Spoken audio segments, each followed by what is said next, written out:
You mentioned that you had your bat mitzvah in New York. Can you just tell me why and what happened? So I knew that I had to do my bat mitzvah, but I didn't know when. And my dad's and my mother's, they knew that I loved New York.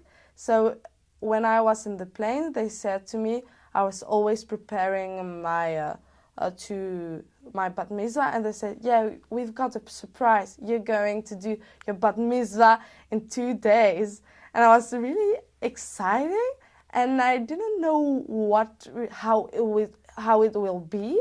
I knew what it was a bat mitzvah, of course, but in US I didn't know how it was. So I had family in Washington D.C. or in Canada, so they came.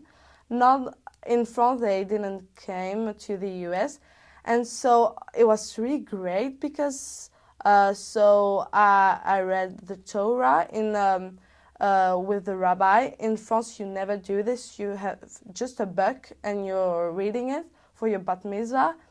And it was really different, but I really liked it to do it in the US. So it was a different culture, I think, because they were really like perhaps more open-minded.